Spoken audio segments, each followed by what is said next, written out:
I've always been a planner. The kind of woman who keeps color-coded calendars, sets reminders for reminders, and throws dinner parties with custom name cards just because. So when I decided to organize Daniel's surprise birthday party, it wasn't going to be some last-minute pizza and beer night. No. I booked a stunning venue with skyline views, hired a caterer who knew the difference between rustic and refined, and handpicked every song for the playlist. On the surface, it looked like I was pouring all my love into this night. And maybe, in a twisted way, I was. But love isn't what this night is about. Every detail mattered. I made sure the candles would hit the white tablecloths just right. I told the florist I wanted roses, deep red, like blood. Dramatic? Maybe. But this wasn't going to be just any birthday. While the bartender planned his signature cocktails, I was finalizing something far more important: the guest list. It had to be curated. Exclusive. One might even say, intimate. After all, the people I was inviting had something very personal in common, and none of them knew it yet. You see, a few weeks ago, I found out the truth. About Daniel. About all of them. The late nights. The work trips. The sudden change in his passcode. At first, I thought I was going crazy. Doubting myself. Second-guessing everything. But then I found the messages. The photos. The receipts. And instead of falling apart, I felt something else rise in me. Cold. Focused. Powerful. This wasn't going to be a breakdown. This was going to be a reckoning.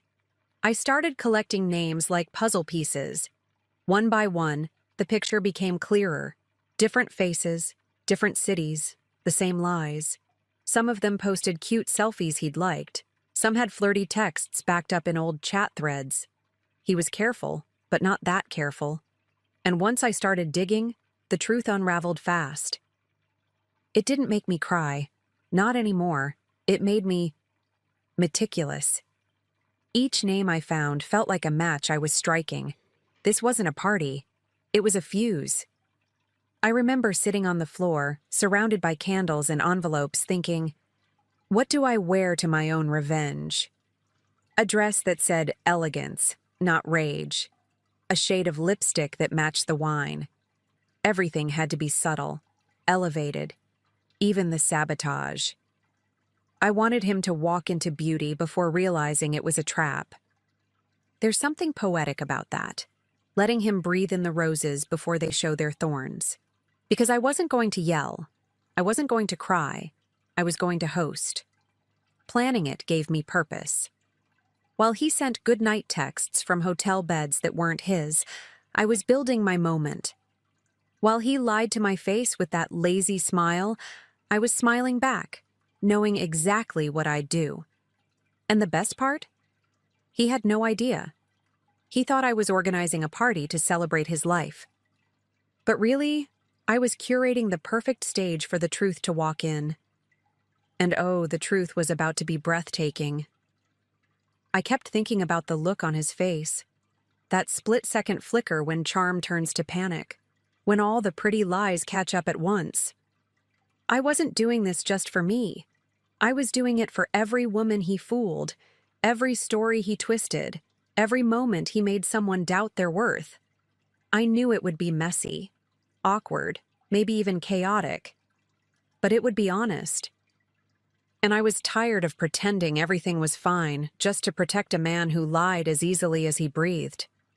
Some people would say this is petty, that I should have just walked away, packed up my dignity and moved on. But what they don't understand is that silence can feel like erasure. And I refuse to disappear quietly from my own story. I've spent years being the good girlfriend, the supportive one, the woman who forgives, excuses, makes space for bad behavior, and calls it love. That version of me, she's gone, the woman I'm becoming. She sets the table, lights the candles, and invites the truth in. And so I double-checked the playlist one last time, poured myself a glass of wine, looked at the guest list taped to my fridge like a war map. The plan was in motion. The pieces were set. And the night that Daniel thought was all about him, it was already mine. What he didn't know, what none of them knew yet, was that this wasn't the kind of party anyone would forget. I didn't want drama. I wanted clarity. So I started with the first name on the list, a woman I'd never met, but whose messages to Daniel had enough heart emojis to make me sick. I stared at her profile photo for a long time before hitting send. No threats, no accusations. Just a quiet invitation. You've been lied to. Come to his surprise party if you want the truth. I didn't expect her to respond, but within minutes, she replied. 3 words. I'll be there.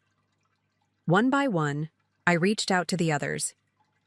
Each message felt like dropping a pebble into still water, unpredictable ripples. Some of them were confused, some defensive. A few were heartbreakingly kind, like they were waiting for someone to validate the gut feeling they'd buried. I never gave names or details, just that one sentence, and I never begged. If they came, they came. If they didn't, the show would go on. But deep down, I hoped they would. Not for revenge, at least not entirely. For solidarity. The responses trickled in slowly, like soft knocks on a door I wasn't sure I wanted opened. But I kept answering. Some women asked questions I couldn't answer. How long? Did he love you? One even asked, Are we really doing this? I told her, Only if you're ready. Because this wasn't about humiliation. It was about truth. And some truths are too heavy to carry alone. So I gave them a choice. And for the first time in a long time, I didn't feel alone either. Some of the women were furious. At him, at themselves, at me. I understood. Betrayal has a way of staining everything, even the messenger. One called me at midnight, voice trembling, asking if I was sure. Yes, I whispered, sitting alone on my kitchen floor, staring at a man's shoes by my door that no longer meant anything. I'm sure. That moment, 2 strangers, united by the same lie, felt heavier than I expected. Like finding pieces of yourself in someone else's heartbreak. Others were curious, like they needed to see it for themselves, just to believe it.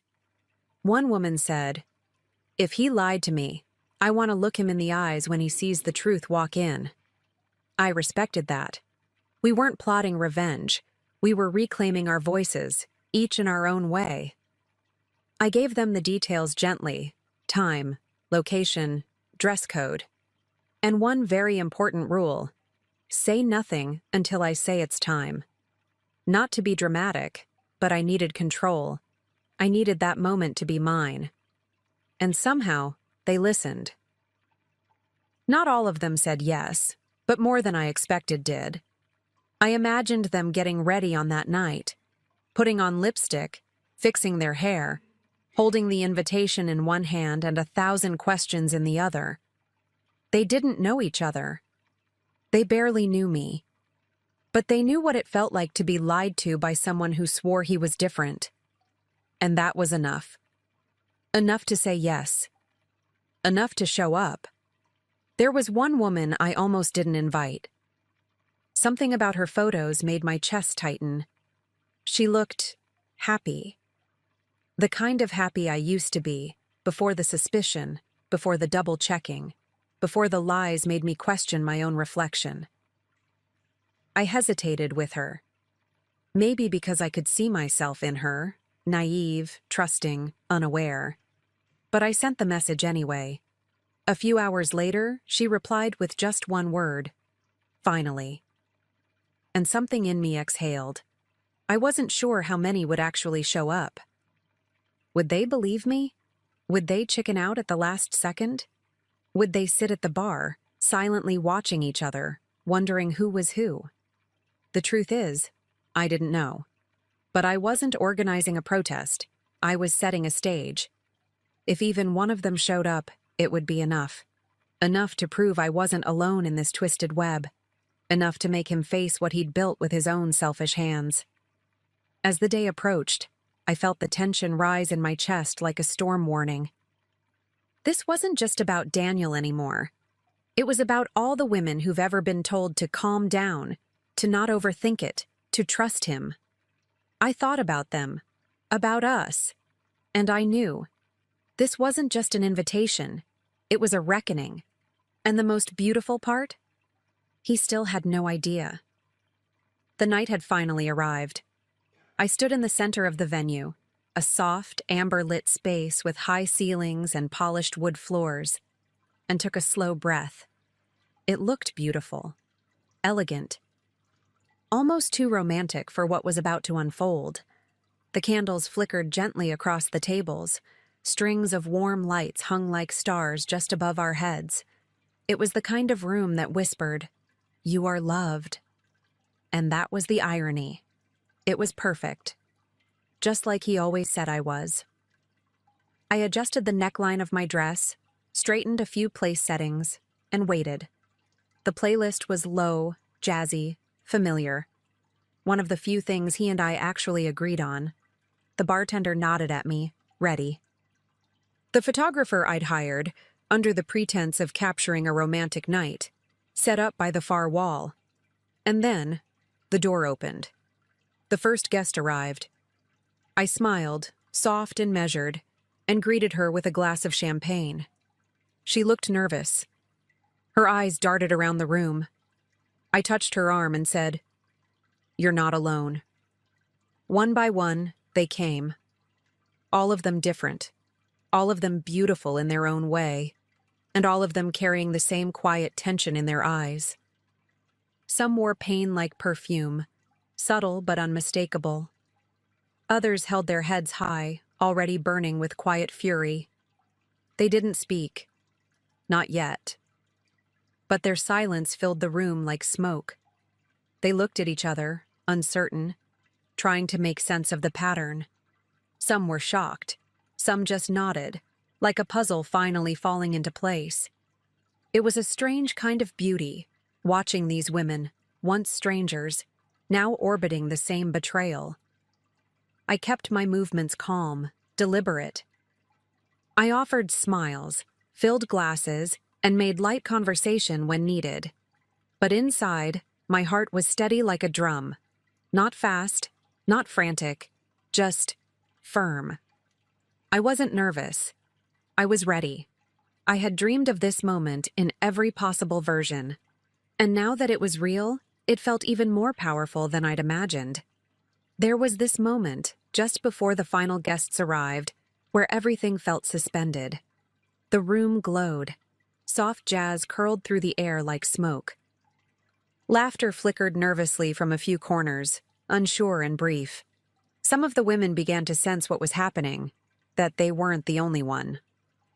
I watched the realization settle in, slow and sobering. They looked at each other with cautious recognition. Not quite friends, not yet, but connected by something sharp and silent. And through it all, I kept pouring champagne, smiling, making sure everything appeared effortless. I moved like a hostess at a wedding reception, not a woman about to tear her relationship apart in front of a crowd. Maybe it was the control that calmed me. Or maybe I'd already mourned everything I was about to destroy. Either way, I felt powerful, present, composed. I had created this world, and in it, the truth was about to bloom like fire. I walked to the far side of the room, near the entrance, just as the final few women stepped in. There must have been nearly a dozen now. A dozen lives tangled by the same lie. One woman stood by the bar, arms crossed, scanning the room like a detective. Another wiped her eyes quickly, as if trying not to let the tears ruin her lipstick. And yet, when our eyes met, she gave me the smallest nod, like she understood, like she was ready. That meant everything. There was something sacred in the silence. Not forced, not awkward, just charged. The way a room feels before a storm breaks. Every one of them knew something was about to happen, but no one pushed. They honored my request. No one asked where Daniel was. No one demanded answers. They just waited, dressed in their own versions of elegance, with secrets layered under their sleeves. I watched them and thought, this is what strength looks like. Quiet, collected, unbreakable. Then the music shifted. A new song came on, the one Daniel loved, the one he always said reminded him of me. I glanced at my watch. Almost time. My fingers curled around the stem of my glass as I turned back toward the crowd. My heart didn't race. My hands didn't shake. I just smiled, because I knew. Any second now, the door would open, and Daniel would walk into a room full of women who had every reason to never see him again. And they'd all be staring at him. The door opened, and for a heartbeat, the world went quiet. Then, surprise, everyone shouted in unison, just as we'd rehearsed in silence. I was standing dead center, glass raised, smile perfectly measured. Daniel walked in, caught completely off guard, grinning like a man who thought he was adored. He looked around, soaking in the applause, clearly thinking I'd outdone myself. And I had. Just not in the way he expected. At first, he didn't notice. His eyes swept the room casually, searching for familiar faces. And then, pause. A tiny glitch in his expression. His mouth hesitated mid-smile. His brow furrowed, almost imperceptibly. His gaze bounced from one woman to another, the puzzle forming in real time. The barista from his harmless coffee chats, the woman from his late-night work calls. The weekend fling, he said, was just a misunderstanding. All here, all staring at him, and none of them smiling. He blinked fast, like trying to clear a fog. His charm faltered. The easy confidence that usually held him upright began to crack at the edges. What? He started, but the word didn't land. His voice trailed off into a silence that felt volcanic. Every woman stood still, waiting, not for answers, but for me. This was my cue. I stepped forward, heels clicking against the floor like punctuation, and raised my glass a little higher. "You told me I was the only one," I said, steady and clear. "So I brought the others." The words hit him like glass shattering in slow motion. He looked around again, this time not to admire, but to assess. Panic flickered in his eyes. His mouth opened, then closed. He took a step back, as if that might erase the room he'd just walked into. But there was no exit here. Not from this. One woman crossed her arms, another raised an eyebrow, daring him to lie again. And then, as if perfectly timed, a third, calm, composed, threw her drink in his face. He gasped, blinking away the wine dripping from his lashes. Laughter burst out from somewhere near the back, sharp, cathartic. I didn't laugh. I just watched, because I'd already seen this moment in my mind so many times. He spun, stunned, caught in a web of faces that used to adore him, now burning with betrayal. One woman slapped him, not hard, not loud, but with surgical precision. Another muttered, "Liar," like a curse under her breath. He didn't speak. He couldn't. What was there left to say? I stood my ground. Let the chaos settle. Let the silence afterward weigh on him like truth finally has teeth. "Happy birthday, Daniel," I said softly, almost kindly. "You earned every single guest." His hands trembled as he looked at me, maybe searching for the version of me he thought would never do this. But she was gone. What he saw now was the woman he made when he chose to gamble people like cards, and tonight, I was the dealer. He tried. Of course he did. Tried to speak, to explain, to salvage some scrap of dignity. "Maya, this isn't what it looks like." His voice cracked, thin and brittle. I tilted my head, studying him like a stranger, because that's what he was now. A stranger who wore the face of the man I once loved, but none of the substance. "You don't get to rewrite the story now," I said, my voice low, unwavering. Not when every chapter has witnesses. One woman laughed then, short and sharp. Another whispered, "He said the same thing to me." Someone pulled out their phone, not to record, but to read. Messages, receipts, screenshots. I didn't even need to lift a finger. The room was speaking now. My part was done. I had simply lit the match. The fire, his own making, was burning beautifully. He was surrounded not by enemies, but by truths he could no longer bend. It was justice, not vengeance. And it was breathtaking. I walked slowly to him, handed him a small white envelope, and said nothing. He didn't open it. Not yet. His hands were still shaking. I gave him a smile, not cruel, just final, and turned toward the women. "Thank you all for coming," I said, voice clear and warm. And then I walked out. No dramatic pause, no turning back. Just the sound of heels against polished wood, the quiet hum of exposed lies filling the air behind me, and a room full of women who finally knew they weren't alone. The air outside felt different. Cleaner, lighter, like I'd walked out of someone else's storm and into my own sky. I didn't rush. I didn't cry. I just walked, letting the weight of it all slide off my shoulders with each step. For so long, I thought closure came in conversations, in apologies, in carefully chosen words. But now I know. Closure is silence. Closure is walking away without needing permission. And that night, I gave myself that gift. I knew what was in the envelope I handed him. A goodbye letter. Not emotional, not bitter, just honest. A few sentences that said everything I needed to say, and nothing more. My lawyer's number because yes, I was done. And a list of names, every woman I found, even the ones he probably forgot. I wasn't trying to destroy him. I just wanted him to see, in black and white, what he thought he'd never be held accountable for. His secrets had names, and I invited every single one. I didn't need to stay to watch it unravel. That part was never for me. The power wasn't in his reaction. It was in my exit. As I got in the car, I glanced back once, just to take in the image of that glowing venue behind me, the one I turned into a stage. I could almost hear the low murmurs of voices inside, feel the ripple effect starting. No more lies, no more pretending, just a woman who decided to stop breaking herself to protect a man who broke her.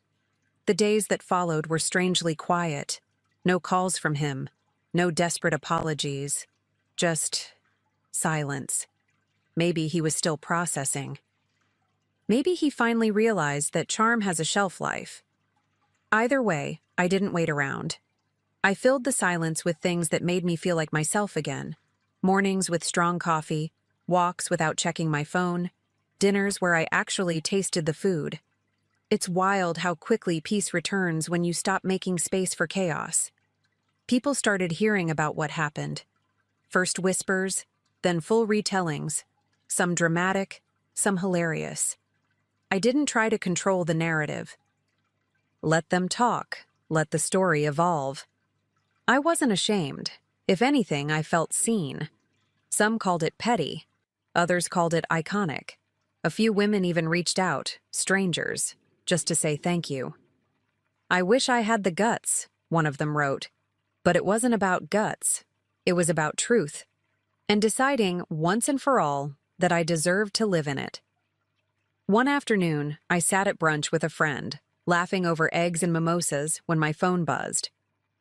His name lit up the screen like a ghost refusing to leave. I didn't hesitate. I didn't open it. I didn't even wonder what it said. I just blocked the number, set the phone down, and raised my glass. My friend asked, "Was that him?" I smiled. Not anymore. That was the moment I knew. I hadn't just exposed a man. I'd reclaimed a life. Sometimes I wonder what he tells people now. If he spins it into a sob story, makes himself the victim, says I overreacted. Maybe he calls me crazy, the classic fallback. I don't care. That's the beauty of truth. It doesn't need defending. It just stands there, tall and quiet, while the lies crumble around it. And in the end, it wasn't about revenge. Not really. It was about refusing to stay small just to keep someone else comfortable. I didn't want closure wrapped in tears or one last dramatic fight. I wanted freedom, the kind you feel in your bones when you realize you're not waiting anymore. Not for an apology, not for answers, not for him to finally treat you right. I had waited long enough, and the woman who walked out of that party wasn't the same one who planned it. She was bolder, quieter, stronger in ways that don't need to be loud. She was done surviving. She was choosing to live. As I lifted my mimosa to my lips that morning, sunlight hitting my skin, laughter buzzing all around me, I felt it. Peace. Like a deep breath held too long finally released. He collected secrets. Hid them in texts and hotel rooms and half-truths. But I invited every secret to dinner, poured them a drink, and watched them become light. And when he finally reached out, I didn't answer. I blocked him and toasted to my own damn freedom.